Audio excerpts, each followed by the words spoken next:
Il y a des choses qu'on dit, d'autres qu'on garde pour soi.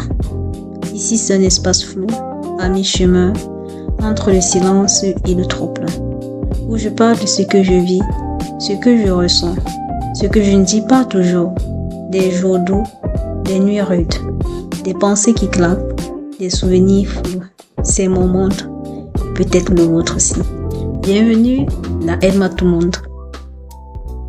Il y a des oui qu'on dit sans réfléchir. Pas parce qu'on a envie, mais parce qu'on a appris à ne pas déranger. J'ai longtemps dit oui parce que je pensais que ça signifiait être gentil. J'ai longtemps été disponible, que ça allait pas me permettre d'être facile à aimer. Alors j'ai dit oui à des choses qui me fatiguaient. J'ai dit oui à des demandes mal formées. J'ai dit oui à des silences que je portais seule. J'ai dit oui à des choses dont je n'étais pas alignée. J'ai dit oui parce que j'avais peur de dire non. J'ai dit oui parce que je n'ai pas appris à dire autre chose que oui. J'ai dit oui parce que je pensais que c'était la seule chose à faire. J'ai dit oui parce que je pensais que c'était la meilleure chose à faire. J'ai dit oui parce que je pensais que être gentil, c'est dire oui. J'ai dit oui à tout va. J'ai dit oui même quand je me sentais mal. J'ai dit oui sans savoir que je me fais du mal. J'ai dit oui encore et encore. Encore et encore. Et petit à petit, je me suis habituée à me mettre de côté. Le plus étrange, c'est qu'on ne se rend pas compte tout de suite qu'on est en train de subir. Ça s'installe petit à petit, comme une fatigue de fond. On part en silence. On s'éteint en silence. On s'éteint sans faire de bruit. Le mal est tellement profond qu'on ne se rend même pas compte. Je pensais que dire non était dur, que ça allait être dur, que ça allait blesser, que ça allait créer des tensions. Mais parfois, ce qui blesse le plus, c'est de continuer à dire oui, même quand on est absent. Quand on est absent en soi-même,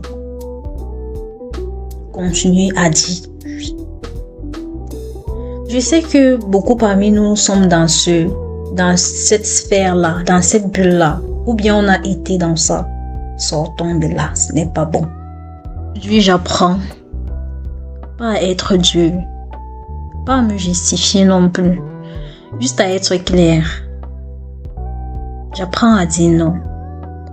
Un non calme, un non sans colère, surtout un non qui ne s'explique pas. Ces moments-là où on nous a demandé ces énièmes faveurs, qu'on savait au fond de nous qu'on ne pouvait pas le faire, qu'on ne pouvait pas faire cette course-là, qu'on n'avait pas assez pour nous-mêmes pour donner à l'autre, mais qu'on a choisi de donner encore et encore, qu'on a choisi de dire oui encore et encore, pas peur du regard des autres, parce qu'on se dit qu'est-ce que ça retire, parce qu'on se dit je vais gérer, parce qu'on se dit moi ce n'est pas grave, c'est grave, si c'est grave, si c'est grave.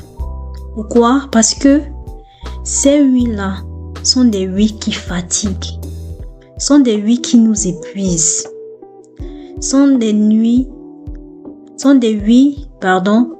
qui demain auront des conséquences néfastes sur nous.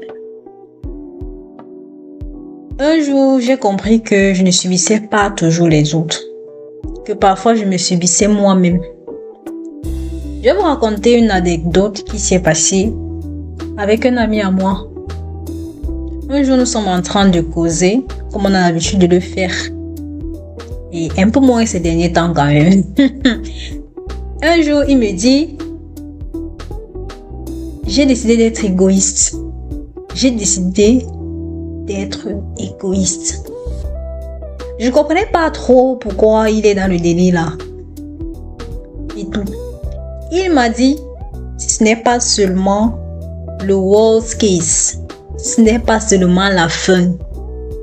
Ce n'est pas le pire des pires. Il reste ferme dans ses bottes. Je comprenais pas trop ce qu'il voulait dire. J'étais pas trop d'accord. Sur le coup, je vais avouer, j'étais un peu sur le jugement que mes frères. J'ai compris plus tard. Parfois, tu te retrouves dans certaines situations de la vie et tu comprends que ton oui doit être un oui et ton non doit être un non. Je m'explique. Un oui que tu donnes n'est pas un oui qui reviendra. J'ai compris que un oui que tu donnes n'est pas un oui qui reviendra. Alors le oui que je prononce, c'est un oui qui doit être aligné avec moi. Aligné avec ce que je peux faire. Aligné avec ce que je veux faire. Ce oui-là doit être un oui. Oui. Parce que, je vais me répéter, le oui ne revient pas. Le oui qu'on donne, la disponibilité qu'on donne, cet acte-là qu'on fait ne va pas revenir. C'est pour dire quoi? Que autrui ne va pas faire la même chose que nous.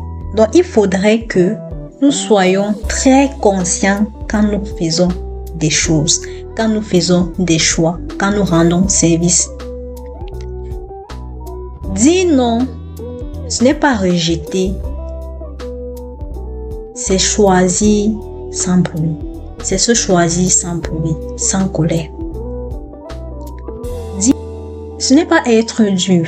On n'a même pas besoin d'être dur pour dire non. On peut être clair, on peut être doux, tout en étant ferme dans notre non. Et un non n'est pas l'absence d'un oui. Choisir de dire non ne veut pas dire qu'on ne dira plus jamais oui. On choisit de dire oui parce que ce oui c'est un oui. Et on choisit de dire non parce que ce non c'est un non. Et on n'a pas besoin de justifier nos choix. Et aussi, il faut comprendre il faut qu'on comprenne que se choisir, ce n'est pas forcément rejeter les autres non plus. On va pas partir dans des extrêmes. Se choisir, ce n'est pas rejeter les autres, mais c'est surtout arrêter de se perdre soi-même. C'est surtout arrêter de se perdre soi-même. Et voilà pour aujourd'hui. J'ai décidé de dire non. Ce n'est pas devenir froide, mais c'est juste me choisir. Dire non, c'est juste se choisir.